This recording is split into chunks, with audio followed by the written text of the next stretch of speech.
Hello everyone, हम कर रहे हैं हमारा बीएड फर्स्ट ईयर का जो सेकंड पेपर है कंटेम्प्रेरी इंडिया एंड एजुकेशन, जिसकी हमने थर्ड यूनिट स्टार्ट की है।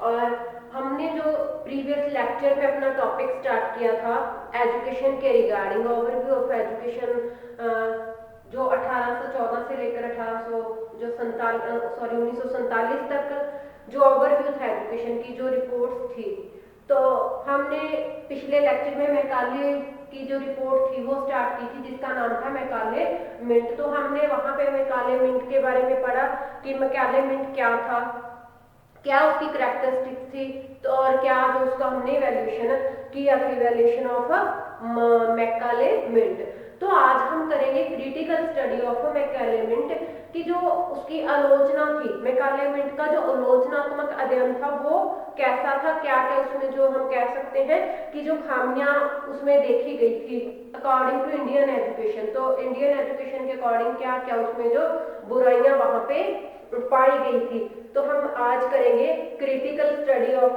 Macaulay mint.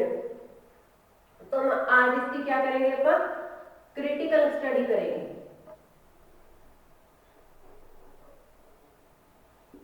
Critical study, Macaulay minute की क्रिटिकल स्टडी करने जा रहे हैं हम। देखो, जो मैकाले था, हमने जैसे प्रीवियस लेक्चर में पढ़ा कि वो डायरेक्टली उसने क्या किया था, जो अंग्रेजी थी, अंग्रेजी शिक्षा को, जब हम कह सकते हैं कि विदेशी शिक्षा का जो वो प्रचार और प्रसार करना चाहता था, डायरेक्टली उसने उस पर सहमति जताई थी कि जो हमारी एजुकेशन है उसका जो मीडियम है वो अंग्रेजी होना चाहिए था। उसने हमारी जो भारतीय संस्कृति है उसको सीधे तौर पे चोट पहुंचाई थी। उसे लगता था कि जो हम अपने स्टूडेंट्स को संस्कृति या फिर अरबी या फारसी जिस भी भाषा के थ्रू हम उनको एजुकेशन प्रोवाइड कर रहे हैं, तो सरासर वो गलत है, वो इन चीजों को निम्न मानता था। उसके अकॉर्डिंग जो इंग्लिश थी वो क्या थी, सबसे ज्यादा अच्छी थी। तो इसमें बहुत सारे जो कारण थे उसके दिए गए थे, जिसकी वजह से हम कह सकते हैं कि जो मैकाले मिंट था वो प्रॉपर सही नहीं था अकॉर्डिंग टू इंडियंस, क्योंकि उस टाइम जो लोग थे वो बहुत कम पढ़े लिखे थे। तो इसलिए वो जो डायरेक्टली अगर उनको अपनी भाषा से इंग्लिश में लेके जाया जा रहा था तो उनके लिए बहुत वो डिफिकल्ट था। और दूसरी बात, वहां पे जो इंडियन कल्चर था, इंडियन जो संस्कृति थी, उसकी जो हानि वहां पे हो रही थी। अपन इसके पॉइंट्स की बात करते हैं। यहाँ पे पहली बात करते हैं हम अटैक ऑन इंडियन कल्चर, कि भारतीय संस्कृति पर वो सीधा सीधा आक्रमण था। इसका जो फर्स्ट पॉइंट अपन करते हैं, भारतीय संस्कृति पर आक्रमण। भारतीय संस्कृति पर आक्रमण हुआ था क्योंकि उसने डायरेक्टली सपोर्ट की थी इंग्लिश एजुकेशन की, या फिर जो शिक्षा का माध्यम था वो अंग्रेजी होना चाहिए। जो मैकाले का मिंट भारतीय संस्कृति पर सीधा आक्रमण था क्योंकि उसने भारतीय जो संस्कृति थी उसके बारे में जो बहुत आलोचना की थी, भारतीय संस्कृति की कड़ी आलोचना की थी। उसके अनुसार कि जो वर्तमान में उस समय जो वर्तमान में एजुकेशन प्रोवाइड की जा रही थी जिस भी भाषा से की जा रही थी, तो उसने उसको निम्न बोला था। और उसने जो भारतीय सभ्यता थी, भारतीय सभ्यता पर निशाना साधते हुए कहा था कि भारतीय साहित्य और जो विज्ञान है उसमें इतना दम नहीं कि वो आधुनिक समय में भारतीय लोगों को ज्ञान दे सके, या वो आधुनिकता का जो वो ज्ञान है भारतीयों को प्रदान कर सके। तो इस प्रकार उसने सीधे सीधे तौर पर भारतीय संस्कृति और भारतीय सभ्यता पर करारी जो चोट थी वो की थी। आगे हम बात करते हैं अंग्रेजी शिक्षा को स्थापना, इम्पोजिशन ऑफ इंग्लिश एजुकेशन।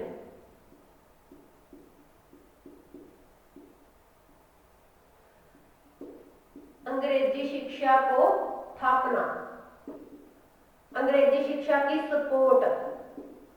उसने अंग्रेजी जो थी, अंग्रेजी को शिक्षा का माध्यम बनाए जाने पर काफी जो सपोर्ट थी उसकी की थी। मैकाले ने संपूर्ण शिक्षा का जो माध्यम था वो इंग्लिश या फिर अंग्रेजी होने को लेकर ही जो मैकाले मिंट था वो प्रस्तुत किया था, क्योंकि भारत की उस समय जो कुल आबादी थी उसका सिर्फ 10% ही शिक्षित था। इसलिए कि हम सोच सकते थे कि उन 10% के जो लोग थे उनको अंग्रेजी के अगर माध्यम से शिक्षा दी जाए तो हो सकता है कि उनको वो शिक्षा का ज्ञान है वो आराम से प्राप्त हो जाए। लेकिन जो लोग बिल्कुल अनपढ़ थे, उन्हें कोई नॉलेज नहीं थी, तो हम उनको कैसे कह सकते थे कि इन जो लोग हैं उनको जो शिक्षा है वो अंग्रेजी माध्यम के द्वारा प्रदान की जाए। परंतु मैकाले का जो सुझाव था वो अंग्रेजी शिक्षा पर भी टिका हुआ था। इस प्रकार जो उसको अंग्रेजी शिक्षा को स्थापना थी उसकी, जो अंग्रेजी शिक्षा को प्रोत्साहन था उसका, तो वो सरल अमनोवैज्ञानिक माना गया, क्योंकि वो लोगों की जरूरतों के हिसाब से नहीं था।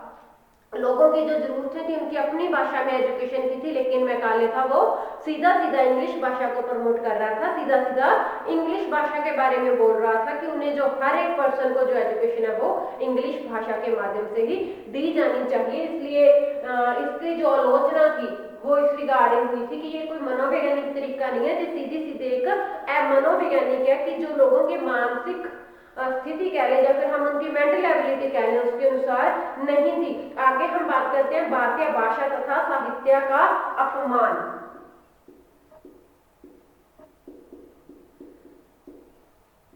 भारतीय भाषा तथा साहित्य का अपमान।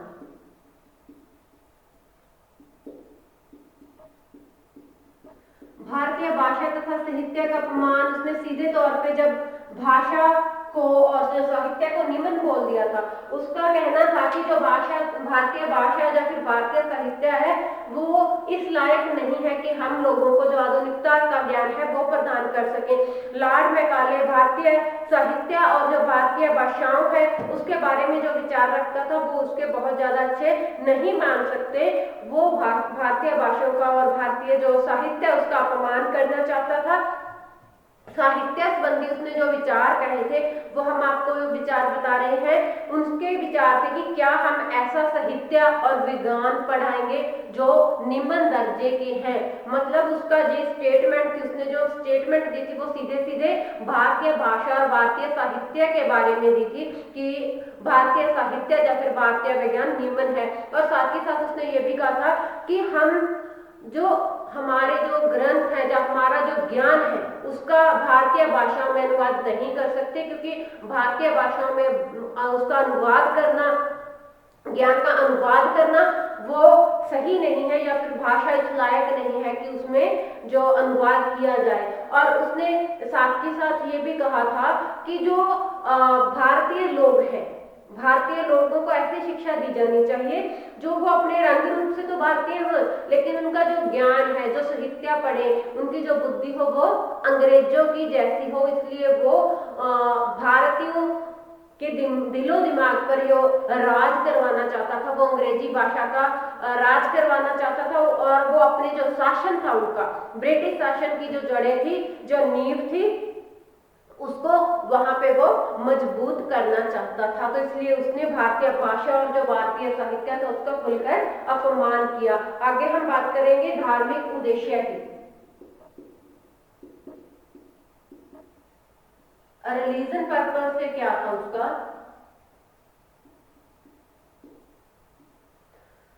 जो धार्मिक उद्देश्य है उसका, धार्मिक उद्देश्य का मतलब पहले तो उसने ये कहा था कि मैं एक धर्मनिरपेक्ष आदमी हूँ, मेरा धर्म में कोई इंटरेस्ट नहीं है और जो भारतीयों को जो शिक्षा देनी है वो भारतीयों के हित के लिए शिक्षा देनी है। लेकिन कहीं ना कहीं वो जो लॉर्ड मैकाले था वो ईसाई धर्म का प्रचार करना चाहता था और ईसाई धर्म का जो प्रसार है वो करना चाहता था। इसलिए उसने इस बात पे जोर दिया कि भारतीयों को जो शिक्षा है, भारतीयों की जो शिक्षा है उसमें अंग्रेजी भाषा का ज्यादा से ज्यादा जो प्रयोग किया गया जिससे हिंदू धर्म को कमजोर किया जा सके। काफी हद तक वो अपने इस विचारों में सक्सेसफुल भी हुआ था। जो लोगों ने अंग्रेजी भाषा के माध्यम से जो एजुकेशन लेनी बड़ी जोर से स्टार्ट की थी, बड़ी जल्दी उन्होंने जो इस चीज को एक्सेप्ट किया था कि ये समय की जो मांग है, उन्होंने कहा था कि अगर हम समय के साथ नहीं चलेंगे तो हमारी जो एजुकेशन है उसकी डेवलपमेंट है, हमारी शिक्षा का जो विकास है वो रुक सकता है। तो इसकी जो शोषण वाली नीति थी, धार्मिकता वाली नीति थी, धर्म बदलवाने की जो नीति थी वो उसके एक पत्र के जरिए हम कह सकते हैं कि सामने आई थी, उसके जो विचार है तो डायरेक्टली ना होकर उसके इनडायरेक्टली तौर पे जो उसके विचार थे, उन्होंने जो अपने पिता को एक पत्र लिखा था उसके माध्यम से ये माना जा सकता है कि वो जो लॉर्ड मैकाले था वो ईसाई धर्म का जो प्रचार और प्रसार करना चाहता था। वो लेटर उसने 1936 में 1936 में अपने पिता को एक लेटर लिखा था, जिसमें उसने लिखा था कि हमारे अंग्रेजी जो स्कूल हैं, जो हमारे अंग्रेजी विद्यालय हैं, वो आश्चर्यजनक उन्नति कर रहे हैं। लोग ज्यादा से ज्यादा हैं वो अंग्रेजी माध्यम के अंग्रेजी के माध्यम से जो शिक्षा लेने की चाहत रखते हैं। अब तो ये हाल हो चुका है कि विद्यालय में जो प्रवेश की स्थिति है, तो बच्चों को प्रवेश के लिए जगह नहीं मिल रही, उन्हें अंग्रेजी विद्यालय में जो प्रवेश लेने की एक होड़ सी मची हुई है। मुझे दृढ़ विश्वास है कि अगर हमारा ये विद्यालय जो भी खोले हैं इस तरीके से चलते रहे तो जो हिंदू धर्म का प्रभाव है वो बहुत जल्दी खत्म हो जाएगा, जो बहुत जल्दी खत्म होने की कगार पर आ जाएगा। उसने ये भी कहा था कि बहुत जल्दी बंगाल में जो मूर्ति पूजा है उसका एक भी उपासक नहीं बचेगा, और अगर हमारी यही नीति चलती रही तो हमें बिना कुछ किए मतलब बिना किसी धर्म का प्रचार किए और बिना किसी ऐसी जो अन्य काम थे उसे किए बिना प्राकृतिक ढंग से हमारा जो काम है वो हो जाएगा। मतलब प्राकृतिक ढंग से जो ईसाई धर्म का प्रचार और प्रसार है वो हो जाएगा। तो इस बात से पुष्टि हो सकती है, जब इस पत्र से इस बात की पुष्टि होती है कि मैकाले की कथनी और करनी में अंतर था। कथनी उसकी ये थी कि मैं धर्मनिरपेक्ष हूँ, मैं किसी धर्म में विश्वास नहीं रखता, और उसने फिर कहा था कि हम अपने जो धर्म है उसका जो प्रचार है वो प्रसार है वो बड़ी जल्दी जो हो सकता है। आगे हम बात करते हैं फिल्ट्रेशन सिद्धांत, गलत धारणा, फिल्ट्रेशन थ्योरी,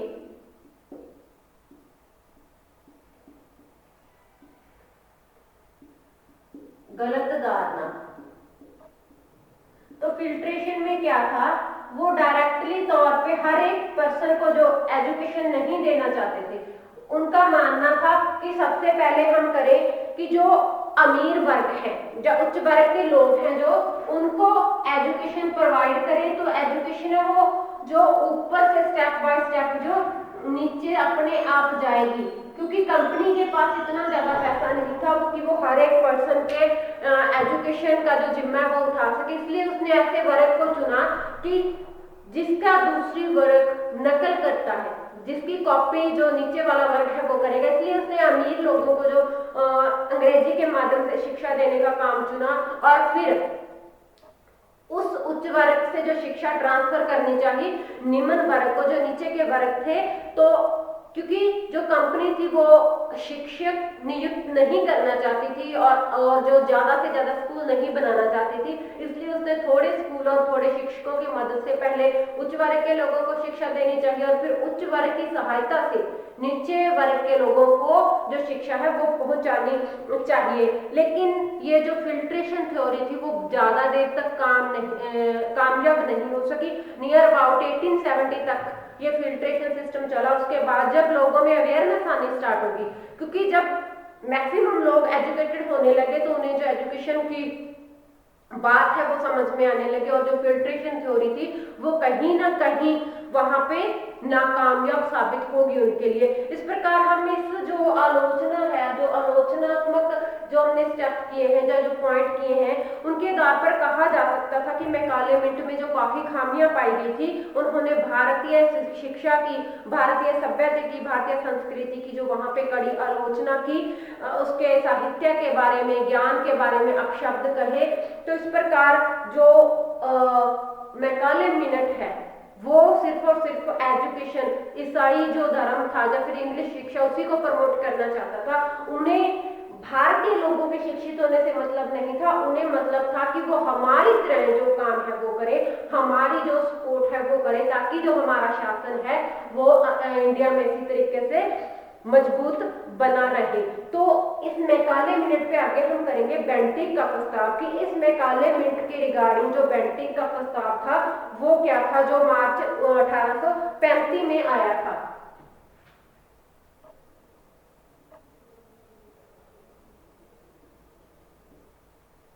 बेंटिक का प्रस्ताव 1835 में, इसी मैकाले मिंट के रिगार्डिंग था। मैकाले मिंट की उसने पूरी जो सपोर्ट थी, पूरी सपोर्ट की थी बेंटिक ने। जब लॉर्ड मैकाले को शिक्षा सुधार का जो उत्तर दिया गया था, उस समय लॉर्ड विलियम बेंटिक जो कंपनी के गवर्नर जनरल थे, तो मैकाले की शिक्षा से वह पूर्णतः रूप से सहमत थे। उनका मानना था कि मैकाले मिंट जो प्रस्तुत किया गया वो बिल्कुल सही रूप में प्रस्तुत किया गया। उन्होंने कहा था कि मैं मिंट में प्रस्तुत की गई जो भावनाएं हैं उन्हें पूर्ण रूप से सहमति देता हूँ। बेंटिक का प्रस्ताव 1835 में ब्रिटिश सरकार द्वारा भारतीय शिक्षा संदर्भ में जो पहली घोषणा थी, इस प्रस्ताव के अनुसार भारतीय शिक्षा का जो उद्देश्य है, जो माध्यम है, जो विषय वो कैसे होने चाहिए। 7 मार्च 1835 को जो बेंटिक ने उद्देश्य थे कौन कौन से जारी किए थे। सबसे पहले हम बात करेंगे यूरोपियन साहित्य तथा विज्ञान को प्रोत्साहन।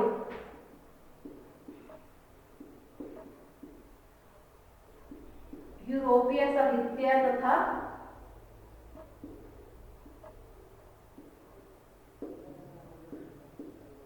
विज्ञान को प्रोत्साहन। तो उसने डायरेक्टली तौर पे क्या किया था, भारतीय साहित्य की यहाँ पे आलोचना हुई थी और यहाँ पे यूरोपियन साहित्य और विज्ञान को जो प्रमोट किया गया था। बेंटिक ने मंजूरी देते हुए कहा था कि लॉर्डशिप इन काउंसिल का यह मानना है कि ब्रिटिश की जो मुख्य उद्देश्य है यूरोपियन साहित्य और यूरोपियन विज्ञान को प्रोत्साहित करना है, ताकि हम ज्यादा से ज्यादा लोगों को जो विज्ञान की शिक्षा है वो दे सके। ये उनका एक अपना पर्सनल मोटिव के लिए जो वो लोगों को यूरोपियन साहित्य और यूरोपियन जो विज्ञान थे उसके लिए उकसा रहे थे, उसके लिए वो प्रोत्साहित लोगों को कर रहे थे।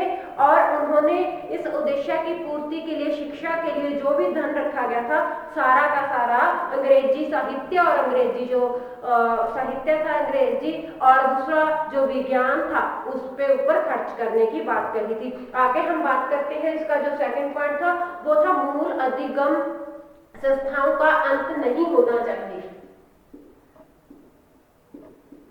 जो मूल संस्थाएं हैं का अंत नहीं होना चाहिए।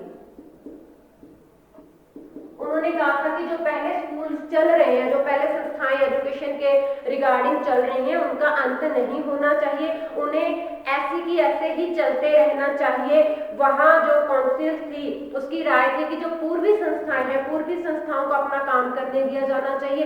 जो एजुकेशन है उन्हें अपनी भाषा में जो लोगों को प्रोवाइड करते रहना चाहिए।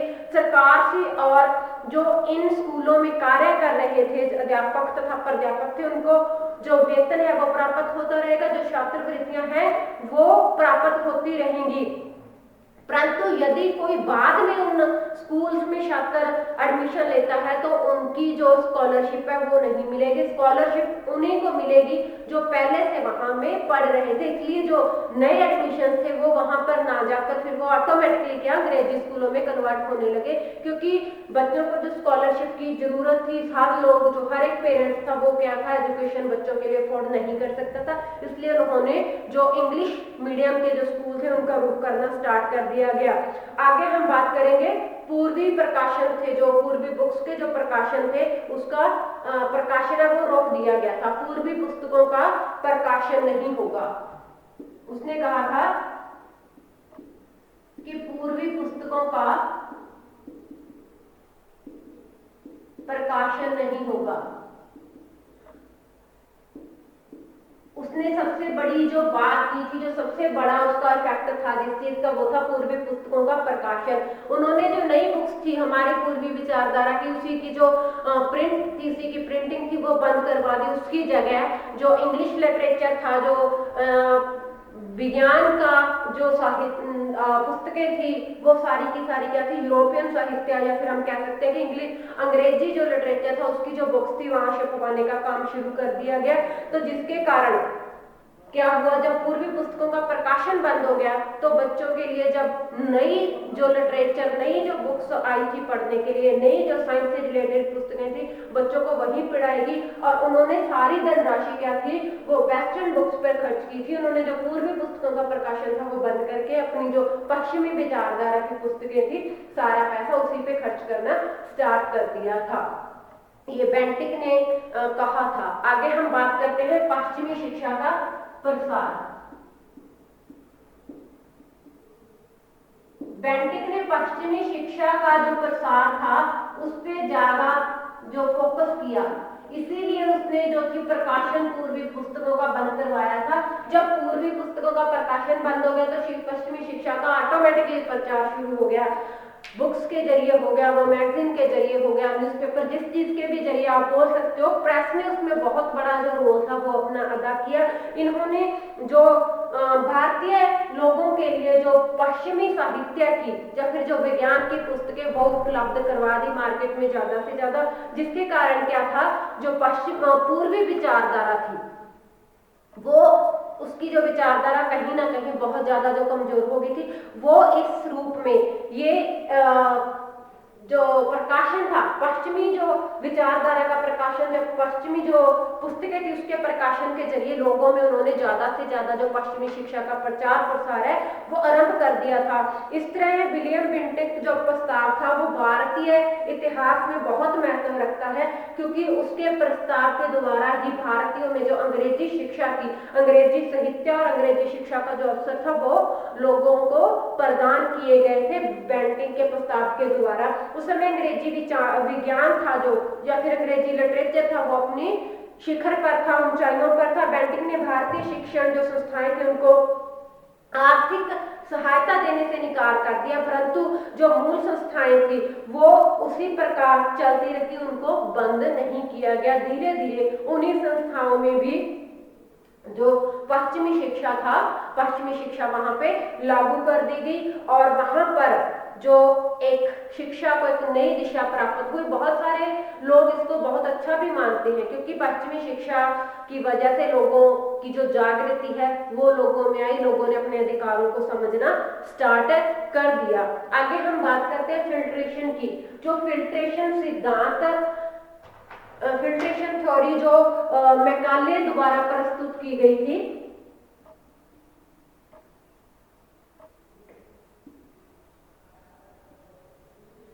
फिल्ट्रेशन थ्योरी जो मैकाले द्वारा प्रस्तुत की गई थी कि लोगों को जो एजुकेशन है वो फिल्ट्रेशन थ्योरी की सहायता से देंगे। फिल्ट्रेशन थ्योरी का क्या मीनिंग था? फिल्ट्रेशन थ्योरी का मीनिंग था कि हम जो एजुकेशन है वो उच्च वर्ग के लोगों को देंगे। उच्च वर्ग को लोगों को देने से क्या होगा कि जो निम्न वर्ग के लोग हैं उनमें एजुकेशन है वो अपने आप जाएगी, निम्न वर्ग के जो लोग हैं वो उच्च वर्ग के लोगों से एजुकेशन लेंगे। इस प्रकार वहां पे नए टीचर अपॉइंट ना करके थोड़े टीचर से ही काम चलाया, थोड़े शिक्षकों की सहायता से जो उच्च वर्ग के लोगों को एजुकेशन दी और उसके जरिए जो उन्होंने एजुकेशन आम लोगों की ओर पहुंचाने का काम किया। तो इसके कारण क्या थे, कौन कौन से कारण थे? सबसे पहले थे सरकारी नौकरों की जरूरतें, सरकारी नौकरों की जरूरत। वहां पे क्या थे, गवर्नमेंट एम्प्लॉइज की उन्हें बहुत ज्यादा जरूरत थी, इसलिए उन्होंने अपना काम करने के लिए, अपना बिजनेस को बढ़ावा देने के लिए जो कम लागत में अच्छा कार्य कर सके ऐसे लोगों की जरूरत थी। इसलिए उन्होंने लोगों को जो फिल्ट्रेशन थ्योरी की मदद से लोगों को एजुकेशन देना स्टार्ट किया, ताकि उनको ऐसे लोग मिले जो रंग रूप से भारतीय हैं लेकिन वो सोचे, उनकी जो बुद्धि थी, जो तर्क विचार था उनका वो अंग्रेजों की तरह हो। तो इसलिए उन्होंने कम लागत पर ऐसे लोग तैयार किए जो उनके जो व्यापार है उसमें सहायता कर सके और उनके जो शासन है उसकी नींव है वो मजबूत हो सके। आगे हम बात करेंगे धन की समस्या, प्रॉब्लम ऑफ मनी। धन की समस्या क्या थी? कंपनी के पास इतना धन नहीं था कि वो नए स्कूल और नए जो टीचर हैं उनको अपॉइंट करे, इसलिए उन्होंने क्या किया, इस चीज को मद्देनजर रखते हुए, धन की समस्या को नजर रखते हुए, तो वहां पे क्या था, फिल्ट्रेशन थ्योरी स्टार्ट कर दी। आधे लोगों को खुद शिक्षा दी और बाकी को उन लोगों को कहा गया उन्हें शिक्षा प्रोवाइड करने के लिए। इस प्रकार सभी व्यक्तियों को जो शिक्षा है वो थोड़े पैसे और थोड़े जो शिक्षकों की सहायता से वो प्रदान करना चाहते थे। आगे था सरकार का विश्वास। सरकार का विश्वास किस बात में था?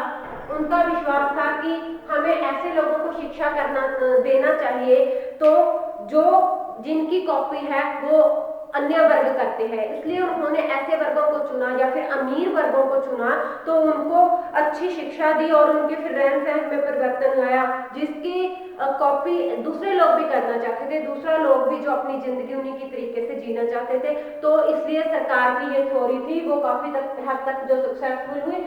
लोगों के रहन सहन, उनके विचार और उनकी जो खास करके जो सरकारी नौकरी होती थी उनको देखकर बाकी लोगों ने भी क्या किया, जो एजुकेशन है अंग्रेजी माध्यम से वो लेनी स्टार्ट कर दी। आगे हम बात करते हैं शिक्षा का प्रसार।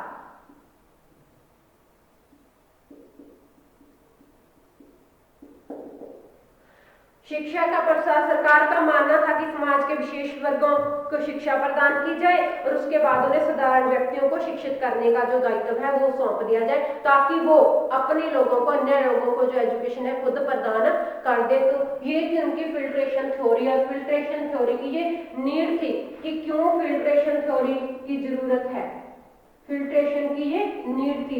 आगे हम बात करते हैं कि वो फिल्ट्रेशन था जो फेल हो गया था, तो वो फेल किस कारण हो गया था।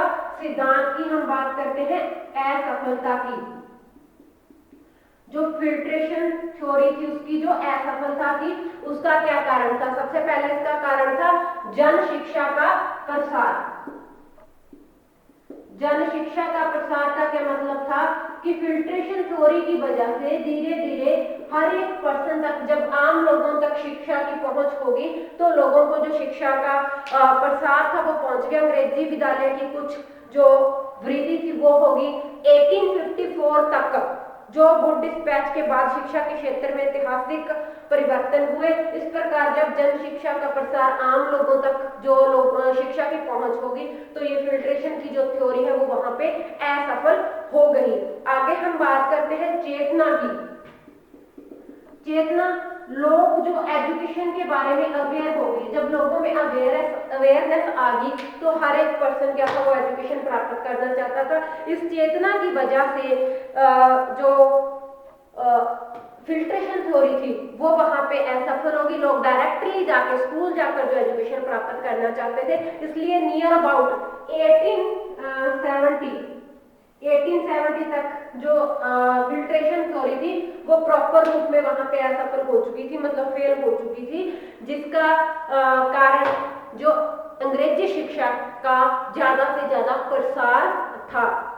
इस प्रकार जो फिल्ट्रेशन सिद्धांत था वो अपने जो अस्तित्व को बहुत ज्यादा समय तक कामयाब नहीं रख सका। लेकिन इस चीज की जो फिल्ट्रेशन थ्योरी थी इसका हम कह सकते हैं कि भारतीय लोगों को बहुत फायदा हुआ। लोगों में चेतना आई, एजुकेशन को लेकर वो अवेयर हुए। जब उन्हें अंग्रेजी साहित्य का, अंग्रेजी एजुकेशन की नॉलेज आ गई तो उन्हें और भी बहुत सारे जो रिस्पॉन्सिबिलिटीज थी, जो उनके राइट्स थे उसके बारे में उनकी जो जागृति आई, उनमें उन चीजों का उन्हें पता चला। अगर हम बात करें कि स्वतंत्रता के अधिकार का, जो स्वतंत्रता का अधिकार था वो कहीं ना कहीं जो अंग्रेजी साहित्य या फिर अंग्रेजी शिक्षा की वजह से समानता और स्वतंत्रता का जो अधिकार था उनमें काफी हद तक वो जागृति अंग्रेजी शिक्षा की वजह से आई थी। तो अंग्रेजी शिक्षा को बहुत सारे जो लोग हैं वो अच्छा भी मानते हैं कि जो हमारी एजुकेशन का विकास हुआ कहीं ना कहीं उसमें जो अंग्रेजी शिक्षा थी उसका बहुत बड़ा हाथ माना जाता है। तो आज के लेक्चर में हमारा ये टॉपिक था मैकाले को लेकर, इसकी हमने क्रिटिकल स्टडी के बारे में बात की और इसी पे जो बेंटिंग का प्रस्ताव था उसकी बात की, फिर हमने फिल्ट्रेशन थ्योरी और उसकी असफलता के कारणों की बात की। तो आज का लेक्चर हमारा यहीं पे खत्म हो रहा है। Thank you, have a nice day.